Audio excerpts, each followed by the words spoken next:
And what I'm going to do is just spray the bottoms and the side with a regular baking spray. Those are good, aren't they? They are. They save a lot of time.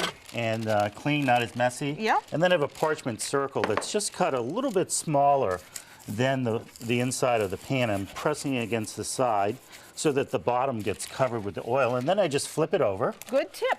And put it back in. And that way I know it's not going to stick. So we have that ready. The second thing is to make sure that your oven's preheated. Okay, what temp are we cooking this at? 350. If you have a convection oven, you always bake a lower temperature, 25 degrees lower. So that would be 325. A lot of people have convection ovens now.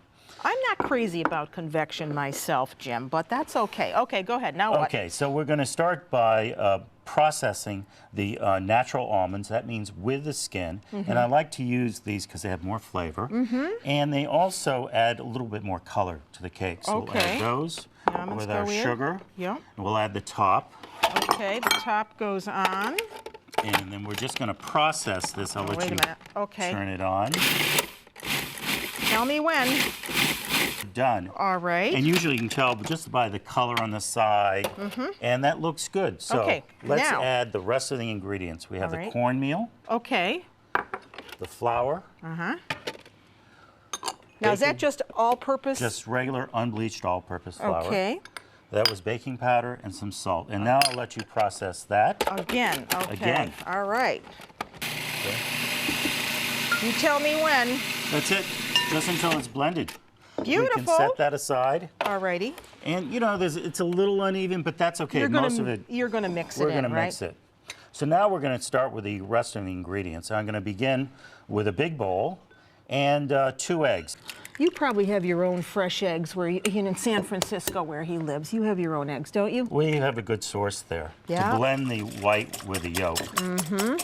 And then once that's done, I can stir in the olive oil. So, you know, I noticed that you're baking with olive oil too. You know, I've done this before in other programs that I've showed people that you could bake with olive oil. But are you using olive oil here exclusively, or could you use butter? No, you could use butter, but for the recipe, I would melt the butter. Yeah, so it's the same amount. But I'm glad that you like to bake with olive oil too. I think it's I think it makes everything moister, don't you? It does, and it lends such a beautiful look at the color of that. Yeah. And now I'm going to add the milk. Okay. So you can see we're adding all the liquids. So now we just need the fresh lemon juice. Fresh lemon juice. Okay. And I'm also using the rind. The rind of the lemon, the zest. We'll just stir that in. This is good. And now we're ready to add the dry ingredients. You want to loosen that bowl? I will. And if you dump it in, I'll stir. Okay. Gently, or do you want it all at once? You can dump it all at once. All at once. See how easy this is? It's a very, very easy cake. Okay. That's it. That's all of it. And see how thin it is? Don't be alarmed. Some people, when they first make this, they think, oh, I must have made a mistake, but this is exactly how it's supposed to be. So it should be thin like that. Nice and thin. Yeah. And now we can just pour it into our prepared pan. Okay. And because that's thin and you're using a springform pan, there's no chance of that leaking, is there? No, no. Because of the body from the egg, there really isn't a problem. Okay, I'll take that. Yeah. And then this is ready to go into the oven. Okay, so that's going into the oven. And this bakes about 45 minutes. Okay, but if you were worried about leakage, you could put it on a bake pan, couldn't you? You could, yes. Sit your baking pan right on a bake sheet, and then you can put it in the oven.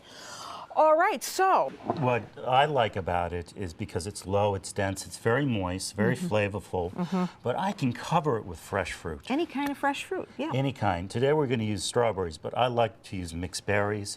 Pitted fresh cherries are fantastic. I just toss them with a little orange juice, put the cherries in the juice, it goes into the cake. It's really very nice, easy to bring to friend's house to contribute to a meal. And again, I'm going to go around in a ring in the second circle. And we just tuck them in there as close as we can. Gorgeous. Yeah, then when you cut into this, you want to cut along the sides of the berries, or what? Yeah, usually that's why I put the big ones on the outside. That's one slice. And then we can just put one more in the middle for decoration. Well, I guess that's why you're the master.